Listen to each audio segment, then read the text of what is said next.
Olá, de volta para mais um Meon Entrevista Especial Eleições 2024. Estamos na sequência das sabatinas com os candidatos a prefeito na cidade de São José dos Campos.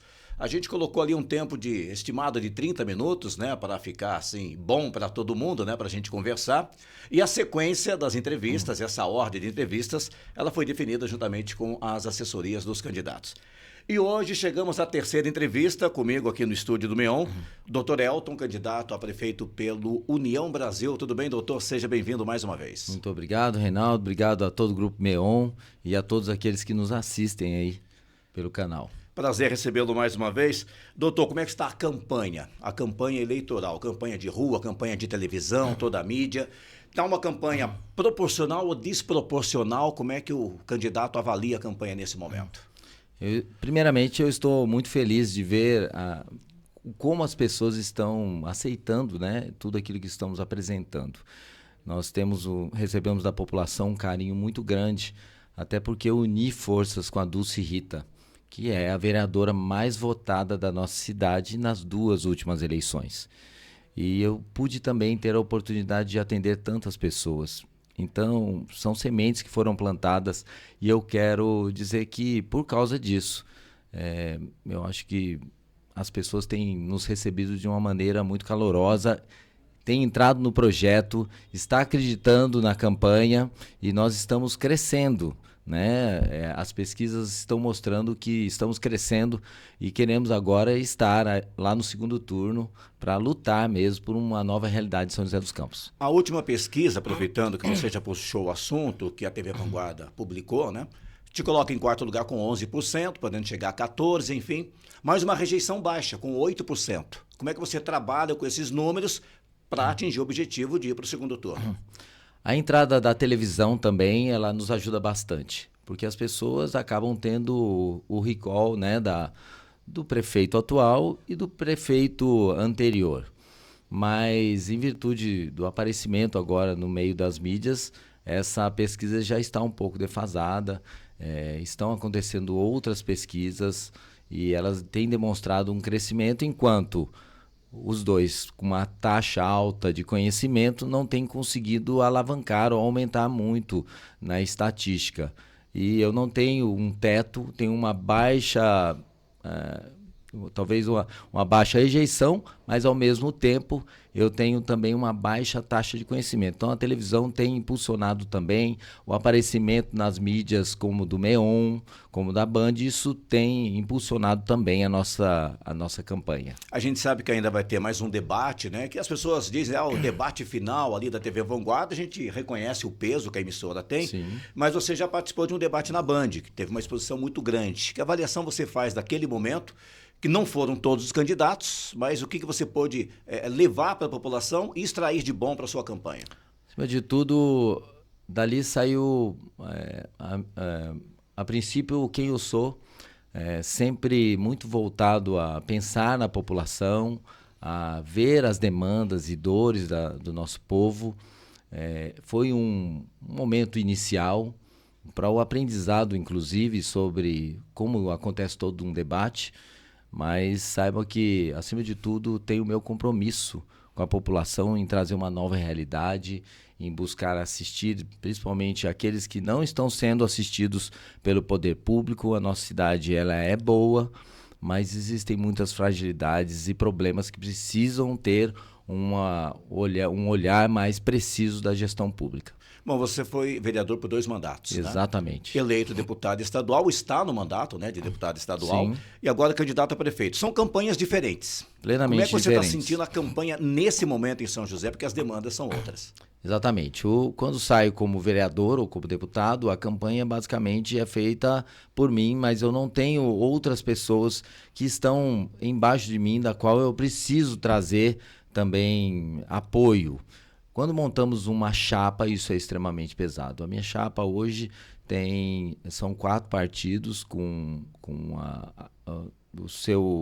os participantes plenos, ou seja, 88 candidatos, e eles estão na rua também ajudando em todo esse processo. Então vai também o meu carinho a todos eles que acreditam nesse propósito de mudar a realidade de São José dos Campos, e vamos fazê-lo assim.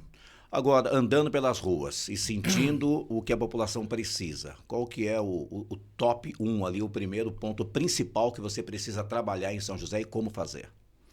Nós vimos diversos problemas e demandas. E não é, eu vou deixar por último a saúde, porque a saúde é aquilo que me move e eu creio que existem problemas sérios de infraestrutura, de assistência para a nossa cidade e que precisam ter um olhar melhor, seja no transporte público, que hoje é ineficiente e não conseguimos andar com as licitações, seja por meio de empresas que estão indo embora de São José dos Campos, porque a burocracia da máquina, o funcionamento hoje da atual gestão tem impedido que empresas se fixem e permaneçam aqui na região, seja por causa do problema da segurança, envolvendo inclusive a vinda de grande quantidade de usuários de crack para as casas de acolhimento, que acabaram ficando nas ruas, trazendo insegurança e um ambiente temeroso para a nossa população, trazendo problemas ao comércio. Mas, acima de tudo, a maior demanda ainda é saúde. E sendo saúde, e tendo eu a experiência como gestor, mas também como médico, no atendimento individual, mas também no atendimento mais globalizado, entendendo a miudeza, cada detalhe do funcionamento do sistema de saúde, eu tenho como lutar e implantar ações realmente sejam mais objetivas, com menos custo, mas mais resolutivas. A minha mente, como médico, sempre será de ouvir e resolver. Quando eu opero um paciente é assim, quando eu atendo um paciente é assim, e quantas pessoas eu pude atender em São José. Então, da mesma forma, como homem público, e com essa experiência já de 8 anos, sendo vereador por 2 mandatos, deputado estadual, atualmente trabalhando também em São Paulo, essa minha visão mais globalizada sobre o funcionamento da cidade se ampliou. E sendo eu morador de São José, tendo enxergado todos esses problemas, eu não tenho como ficar omisso. Eu tenho que me posicionar, eu tenho que colocar o meu nome à disposição, porque nós precisamos ouvir e identificar os problemas da cidade e, como o médico fala, tratar as suas feridas. Então a gente vai deixar a saúde para falar daqui a pouquinho, até para gerar expectativa em quem está nos assistindo, mas você falou do transporte, né? Então muito se fala no transporte na cidade, questão da licitação, ou aluguel de ônibus ou compra de novos ônibus, fala-se de tarifa zero, quer dizer, tem então um mundo aí para ser discutido em cima do transporte. Nas suas propostas, o que você de fato acha que é viável colocar no transporte em São José? Inicialmente, eu tenho que dizer que eu estou indignado. Eu andei no transporte público, eu ando. Eventualmente, eu moro na Urbanova, estando sem carro. Antes de começar as campanhas, eu saía de ônibus, inclusive para ir para o hospital. E às vezes eu faço isso, porque eu sempre fiz isso a vida inteira. Sou morador de São José dos Campos. Mas hoje, a cidade passa pela 5ª licitação, cujo projeto apresentado pelo governo não tem pessoas que estejam interessadas. Eles não estão interessados nessa licitação. Por quê? Uma licitação que utilizará 3 bilhões de recurso público para aluguel de 400 ônibus elétricos. E aí nós temos que fazer a pergunta, é um modal factível? Ele é financeiramente viável, tanto para a prefeitura, quanto na assistência da população, quanto para aquele que entra na licitação? Infelizmente, conversando tanto com as empresas de ônibus, quanto com os motoristas de ônibus, que também são uma parte importante a ser conversada, por mais que esses ônibus elétricos eles possam ter uma qualidade interna de funcionamento, mas ele é viável para o futuro. Então, em virtude de todos eles dizerem que o modal não é bom, as pessoas não estão querendo participar dessa licitação. E nós precisamos fazer um novo modal, de uma nova concorrência para o transporte público. Além disso, nós estamos numa fase onde podemos trazer uma informação direta a toda a população sobre horário de saída, horário de chegada, qual é a melhor linha, quais conexões podem ser feitas para que o transporte seja mais rápido, mais seguro e também para que ele não possa ficar ou não precise ficar tanto tempo no ponto de ônibus. Final de semana, ali na região leste, eu estive e um dos moradores me relatou que o ônibus demorou 2 horas entre uma linha e outra. Ele chegou assim que o ônibus já tinha passado, permaneceu no ponto de ônibus na hora do almoço até 1 hora da tarde. Quando a gente vê isso, nós não temos uma previsibilidade de passagem do ônibus, como acontece, por exemplo, na Europa. Em Portugal, eu tive a experiência de ver a placa dizendo qual é o horário de chegada do ônibus ou do trem naquele local. E eles são fiéis ao horário. Isso traz possibilidade de que a pessoa não precise ficar tanto tempo esperando. Um dos projetos que nós vamos implantar aqui é a utilização da inteligência artificial juntamente com o WhatsApp, porque não dá para implantar aplicativos. Porque muitas das pessoas que usam o transporte público não têm possibilidade de baixar, porque não têm acesso pleno de internet. Era uma coisa que eu ia perguntar, isso. Né? Porque mas o WhatsApp está liberado para todo mundo. E no próprio ponto você pode ter uma informação mais precisa também. Sim, né? Mas com o WhatsApp e inteligência artificial embarcada, nós podemos realizar a pergunta de qual é a melhor linha, Sim. qual é o ponto de saída e aonde você quer chegar. E as informações vêm para você. Sim. Você pode simplesmente gravar um áudio perguntando e a inteligência artificial é capaz hoje de fazer toda essa leitura. Então, o nome desse projeto é Ônibus no Ponto. Eu acho que o nome ficou, inclusive, bom porque é isso que nós queremos saber. Qual é o horário para você pegar o ônibus e chegar até o seu destino final. E nós temos que ampliar o número de linhas, inclusive elas reduziram em São José dos Campos de 104 para 99, e as linhas que foram reduzidas durante a pandemia não retornaram.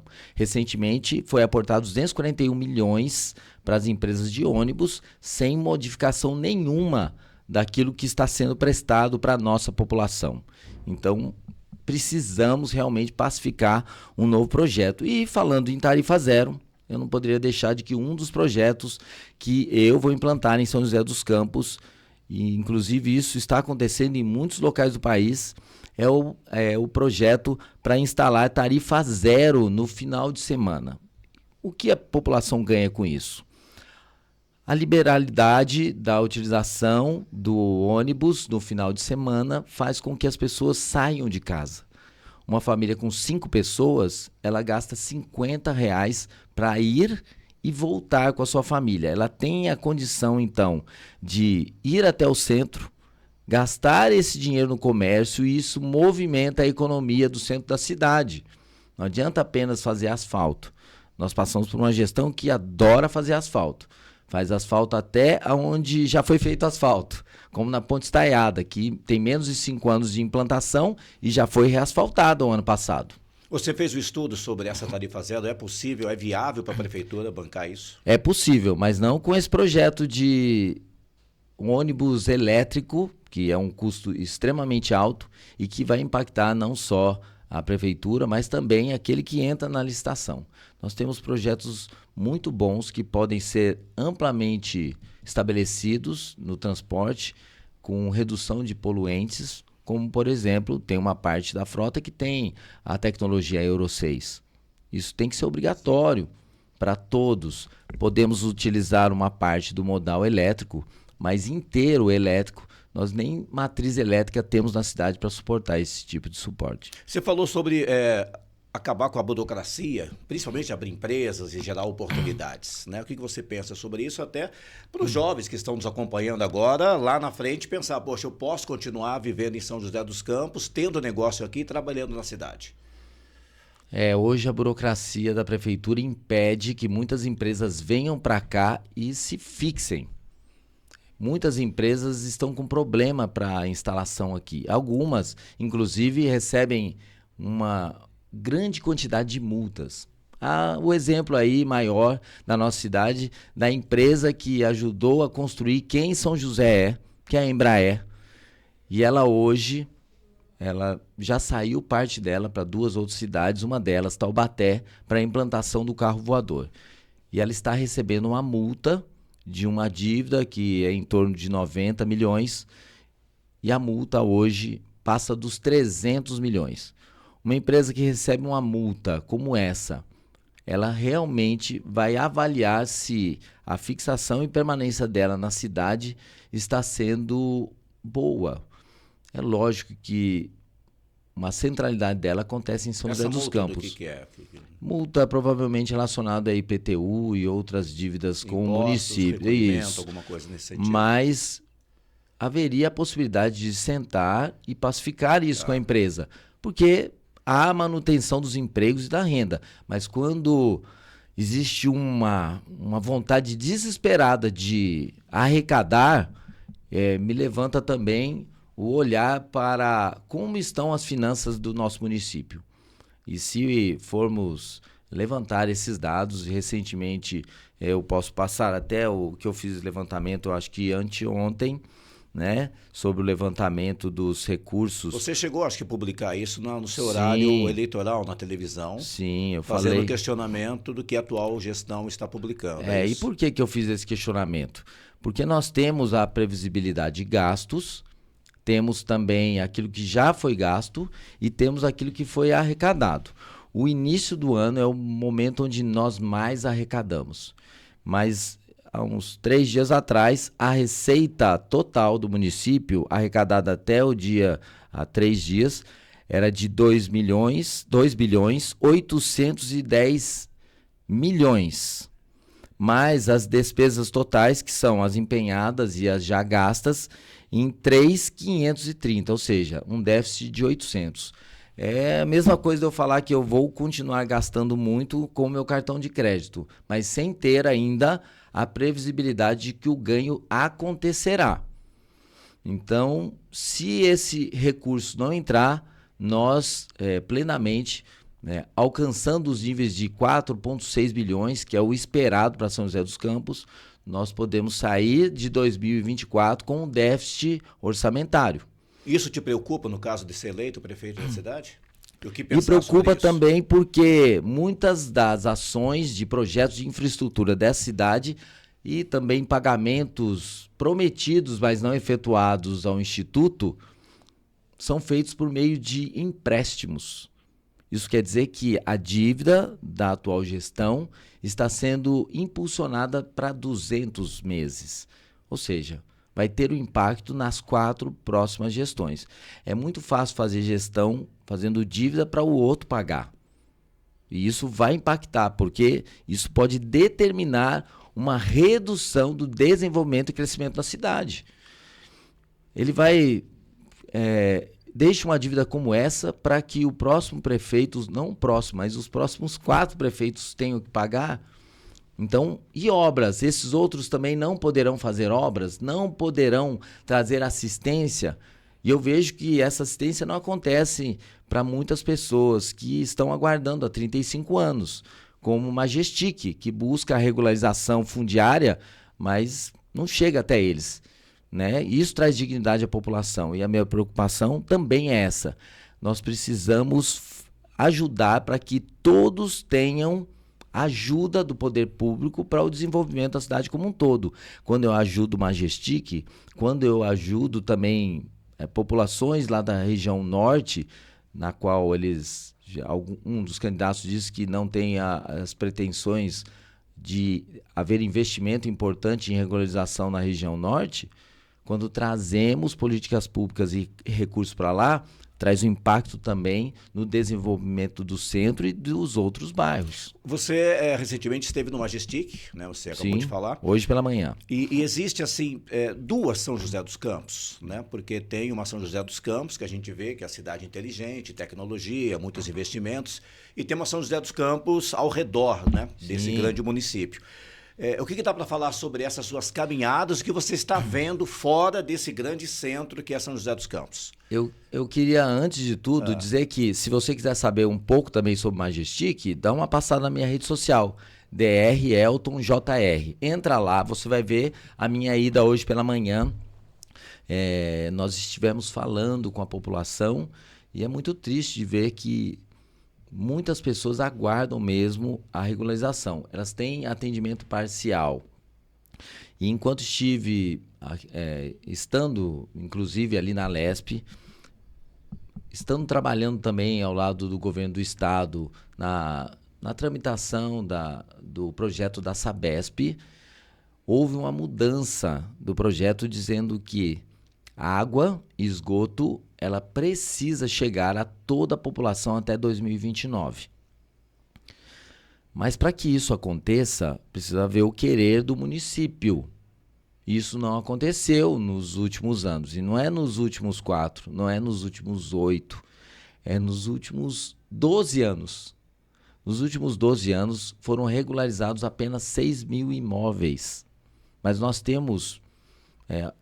não temos exatamente no portal Transparência quantos são os bairros hoje que não estão regularizados. Sabemos que é mais de 100, existem falas de que é mais de 120, mas eu me lembro de 2016 que o governo, esse atual governo, quando entrou, falou que eram 180 bairros sem regularização. Isso gera incômodo à população, insegurança à população. Não só insegurança, né? É direito de todos, está lá na Constituição, artigo 6º de 1988, que o direito à moradia é primordial. Além disso, houve uma mudança da lei em 2017. E esse projeto de lei de 2017, que é o projeto da REURB, ele determina que todos os imóveis de dezembro de 2016 para baixo tenham que obrigatoriamente passar pela regularização. Existem algumas premissas que precisam ser olhadas, ou seja, algumas coisas que nós precisamos verificar, que é área de risco, áreas de proteção ambiental, mas a maioria desses locais estão em um local onde foi particionado de maneira irregular, e aí há uma dupla culpa, a culpa do particionador de terrenos, que não fez adequadamente, sim, mas também existe a culpa da prefeitura, que era obrigada a fiscalizar. Um dos maiores papéis da prefeitura é fiscalizar, permitiu. Mas a partir de 2016 para baixo, todos deveriam ser regularizados. Você pretende fazer um mutirão, alguma coisa para agilizar isso? Sim, eu vou implantar o maior projeto em São José dos Campos de regularização. Eles fizeram em 12 anos 6 mil regularizações de imóveis. Em 4 anos, a minha promessa é de regularizar o dobro. Nós precisamos trazer dignidade, ter um CEP, um endereço, possibilidade de utilizar um aplicativo de mobilidade, ter a possibilidade de fazer um crédito, buscar um crédito bancário, porque tem um endereço. Enquanto isso não acontece, as pessoas não vão ser assistidas. E a implantação em cada um desses locais de instrumentos, tanto de saúde quanto de educação. Todos merecem. Eles compraram o terreno. Eles não são invasores de terreno. Sim. Precisamos separar bem isso. Pagaram para estar lá. Eles pagaram. Agora, a prefeitura não fiscalizou e não desburocratizou para que aquilo acontecesse de maneira adequada. Chegou calçamento lá, asfalto? Não. Alguns lugares têm, outros Alguns não. Têm, outros não. Iluminação? Iluminação, muitas das casas lá usam a energia elétrica de vizinhos. Tá. Então, eles acabam contemplando. Existem gatos também, é natural de você ver. Mas é muito mais do que a regularização, né? A regularização traz realmente dignidade, mas tem que levar estrutura. Lembrando que existe uma REURB que dá assistência para aqueles que têm renda e uma para aqueles que não têm renda, né, adequada. E quando não existe REURB E e REURB S, quando não existe a possibilidade de que aquele morador, pelo seu recurso, faça as mudanças ali, como asfalto, e pagar por algumas infraestruturas, a prefeitura ela precisa contemplar isso. Doutor, vamos falar sobre saúde. Essa é a reta final já da nossa entrevista, o tempo passa rapidinho, né? Sim. O senhor tem anunciado muito hospital vertical, 5 andares, já tem um projeto, o porquê dessa mudança? Vamos entrar na tua área, né, de profissional, que é a área da saúde. Sim, o croquis a gente já fez pensando na quantidade de espaços, porque eu já trabalhei no hospital, eu sei o tamanho plenamente dele. Eu sei que hoje ele tem 2 enfermarias que estão sendo utilizadas, daquelas enfermarias horizontais que ficam no fundo do hospital, e uma terceira está em reformas há muito tempo, e por causa disso poderia ter talvez mais de 40 leitos, e ao invés da prefeitura empenhar em ajudar o hospital para esse desenvolvimento, cobra por muitas vezes da empresa, mas o patrimônio é público, é municipal. Ao invés de ajudar para que aquilo aconteça de maneira mais rápida, trazendo dignidade, o que tem acontecido frequentemente em São José é a permanente presença de leitos de corredor. E não só isso, os leitos de corredor hoje estão nos corredores das enfermarias. Então são 2 enfermarias, nós temos a maternidade, nós temos a pediatria, nós temos o salão verde, tão conhecido por todos como aquele grande salão com 40 leitos, um do lado do outro, parece um ambiente de guerra. E tem 20 anos que eu ouço que eles vão reformar o pronto-socorro e aquilo não acontece. Quando é o momento que você aí em casa está imaginando que vai acontecer uma reforma, um projeto de melhoria para o atendimento? E olha, não dá para falar que porque temos 1 bilhão e 100 de registros do CRA, que isso é o que tem impedido de que o atendimento aconteça por causa de um grande volume. Eu quero fazer uma conta com você. Se você tem 1 bilhão e 100 CRAs, e você está dizendo que a cidade nossa tem 700 mil habitantes, mas uma parte deles usa o convênio, digamos que 400 mil tenham utilização pelo SUS. Você está dizendo que 2 pessoas a cada 3 são de fora de São José dos Campos. Isso não é uma verdade. É só ir lá no pronto-socorro e perguntar onde você mora, onde você mora, onde você mora. A maioria, quase que 95% deles moram em São José. Essa história de que tem 1 bilhão e 100 é uma história para justificar o não investimento. Então, quero deixar bem claro isso. Nós hoje não temos um atendimento adequado porque não temos infraestrutura. A equipe é muito boa, os médicos, enfermagem, todos eles, mas não valorizados. Eu me lembro quando eu saí, eu ainda era vereador, que falaram que eu não queria aumentar o salário da enfermagem. Eu sempre lutei pelo aumento da enfermagem. Mas através de uma comissão de economia, na qual estava o Roberto do Eleven, estava o Marcão da academia e o Júnior da farmácia como os principais daquela comissão. O Júnior se posicionou a favor da enfermagem, o Roberto do Eleven era o relator e o presidente era o Marcão. O relator disse que não havia possibilidade de aumentar. O Marcão também fez apoiando a relatoria. Então, esse projeto nem entrou para votação. Mas como eu era suplente da comissão, eles acabaram fotografando 2 dias antes da eleição de deputado, soltaram essa informação dentro do Hospital Municipal, dizendo que os 6 vereadores tinham votado contra o projeto de aumento do salário da enfermagem. E aí, não deu tempo para eu correr e dizer que aquilo era fake news.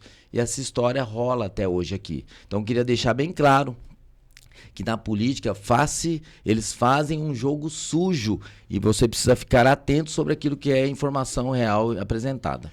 Em relação à construção desse hospital, já teria um local definido? É no mesmo local do Hospital Municipal? Nós temos uma área gigantesca.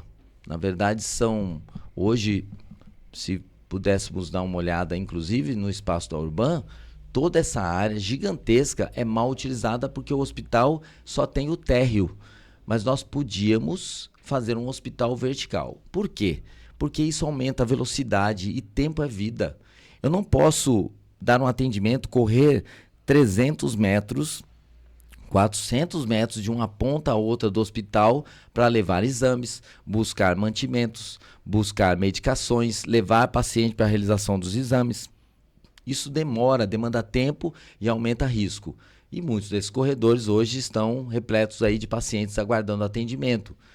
Além disso, quando aumentamos o hospital, nos moldes de uma parceria pública-privada, há um investimento local, o hospital cresce, aumentamos a quantidade de leitos, mas também a quantidade de sala de cirurgia, quantidade de UTI, fazendo com que haja rodízio dos leitos. Muitas cirurgias hoje de São José dos Campos não acontecem, não é porque tem falta de profissionais, é porque não tem leito e nem sala de cirurgia suficiente. A última vez que visitei o hospital, das 8 salas de cirurgia, uma estava permanentemente inutilizada.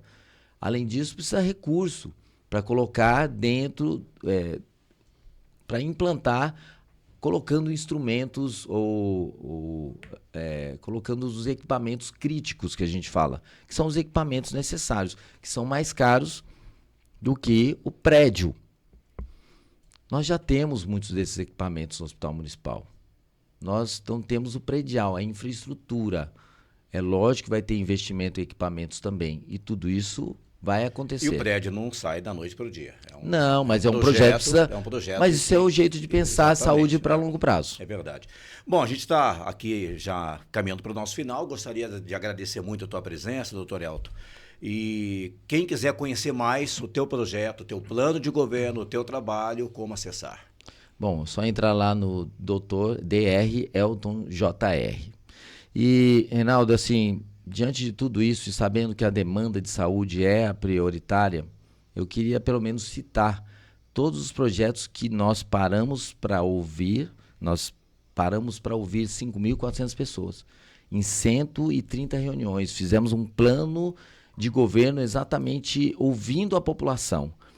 E em virtude disso e das queixas, eles também fizeram sugestões e pensamos numa rede de cuidado que seja a rede Cuidar, com implantação de infraestrutura multidisciplinar dentro das UBS, ampliação de atendimento de saúde mental com mais 2 CAPs, ou Centro de Atendimento Psicossocial para a população, onde vai ter mais acesso ao psiquiatra e psicólogo, ampliação de algumas unidades básicas de saúde, a saúde rural também, um pronto-socorro de saúde mental próximo da população, mais no centro, para não ter que ir lá tão distante ali no Torrão de Ouro. Além disso, a implantação de algumas sistemáticas de saúde que vão propiciar a marcação de consultas e o reagendamento, que é o sistema de inteligência em saúde. Isso envolve investimento tecnológico, mas pode ajudar muito. E, por fim, talvez ainda quero deixar o recado para aqueles que são os que fazem o cuidado daqueles animais, dos animais que são tão importantes na nossa vida. Né? Então, nós precisamos ter a implantação de um hospital veterinário. Fica o meu compromisso com São José dos Campos da implantação deles para que os cuidadores, né, os protetores, tenham maior possibilidade do atendimento, mas também a população mais vulnerável, que precisa disso, ampliando o atendimento para a nossa cidade. Perfeito, doutor Elton, muito obrigado pela entrevista, mais uma vez aqui no MEON. Boa sorte nesta reta final de campanha. É um prazer estar com vocês de novo. Muito obrigado e conto com vocês no apoio nessa reta final aí de campanha. Bom, nós entrevistamos hoje o Dr. Elton, candidato a prefeito pelo União Brasil, a nossa terceira entrevista nessa série de sabatinas do Portal MEON. Fica no nosso canal do YouTube, né? Essa entrevista você pode compartilhar com quem você quiser para conhecer um pouco mais do trabalho do Dr. Elton, como também estão as demais entrevistas dos outros convidados. E siga o MEON no nosso Instagram. Um grande abraço e até a próxima entrevista.